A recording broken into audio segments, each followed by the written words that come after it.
Fate the wing saga के पहले season की शुरुआत में हमें दिखाया जाता है पृथ्वी की एक फायर फेरी को, जो कि जादुई दुनिया के कॉलेज ऑफ एल्फिया में जादू सीखने आई है। कॉलेज ऑफ एल्फिया एक जादूगरों का और उनके स्पेशलिस्ट का स्कूल है, जहाँ पे जादू वादू ये सब सिखाया जाता है। फायर फेरी यानी ब्लूम पीटर, यह जादू वादू सब उसके लिए नया है। वो हमेशा से अर्थ पे एक नॉर्मल लोगों के साथ रह रही थी, इसलिए उसको अदरवर्ल्ड के बारे में कोई नॉलेज नहीं थी। अदरवर्ल्ड उसके लिए बिल्कुल भी फेमिलियर नहीं था। उसको बचपन से ही इंसानों ने पाला था, साथ ही उसके असली माँ बाप कौन है उसे ये तक नहीं पता था। उसके जादू से क्या लेना देना है उस बारे में भी उसे कोई नॉलेज नहीं थी। एल्फिया में ब्लूम की मुलाकात स्टेला से होती है, जो कि उसकी मेंटोर और उसकी साथी फेरी होती है। वो रानी ल्यूना की बेटी थी, जो सोलानिया की राजकुमारी भी है। ब्लूम की जल्द ही उसके रूममेट आयशा, टेरा और मूसा से दोस्ती हो जाती है और कॉलेज के शुरुआती दिनों में उसकी स्काई को लेकर रोमांटिक फीलिंग जगने लगती है, जिसकी वजह से स्टेला जेलसी फील करती है और उनकी दोस्ती में भी कुछ ठीक से नहीं चल रहा होता।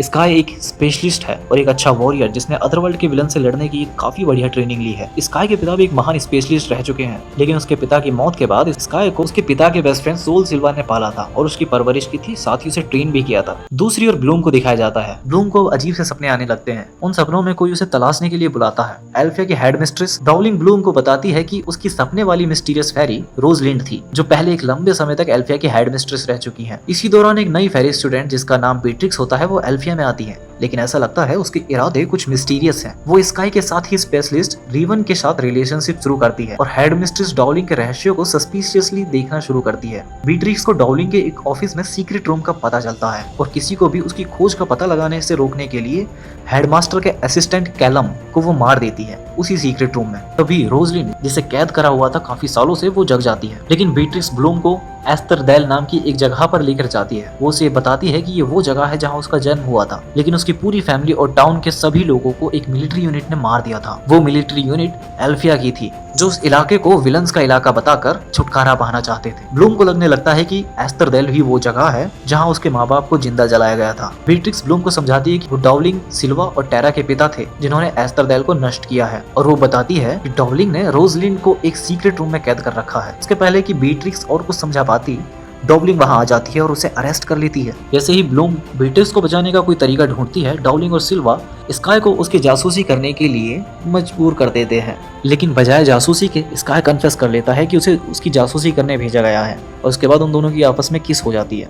उसके बाद ब्लूम स्टेला, मूसा और टेरा की मदद से बीट्रिक्स को और रोजलिंड को कैद से बाहर निकाल लेती हैं। रोजलिंड के बाहर निकलते ही मुर्दे लोगों की एक आर्मी एल्फिया की ओर बढ़ने लगती है। रोजलिंड ब्लूम को बताती है कि उसके असली पेरेंट्स अभी भी जिंदा हैं, और वो कहती है कि ये डेड लोगों की आर्मी एल्फिया पर इसलिए अटैक कर रही है क्योंकि उनको ब्लूम की फायर पावर चाहिए। तभी रोजलिंड ब्लूम की पावर को अपने अंदर ले लेती है, ये कहकर कि वो इन सब से उन्हें बचाएगी। तभी ब्लूम को रियलाइज होता है कि उसके साथ धोखा हुआ है। वो असल विलन तो रोजलिंड है। ब्लूम अपनी शक्तियों का यूज करती है डेड आर्मी को नष्ट करने के लिए और एल्फिया को बचाने के लिए। वो एक प्राचीन फेरी मैजिक का इस्तेमाल करती है। इसके बाद ब्लूम अपने अडॉप्टिव पेरेंट्स को और अपने दोस्तों को लेकर आती है और अपनी फेरी पावर्स को रिवील करती है। अदरवर्ल्ड में सिल्वा ने स्काई को बताया है कि एंड्रियास भी एस्तरदेल के विनाश के वक्त वहां मौजूद था, क्योंकि रोजलिंड उस वक्त हेड थी, तो उसी ने सिल्वा, एंड्रियास और बैन और डाउलिंग को शहर को नष्ट करने का ऑर्डर दिया था। लेकिन सिल्वा को डर था कि निर्दोष शहरवासी खामेखा मारे जाएंगे। जब सिल्वा ने देखा कि एंड्रियास रोजलिंड के ऑर्डर को मान रहा है और हमला करना चाह रहा है, तो सिल्वा को अपने बेस्ट फ्रेंड को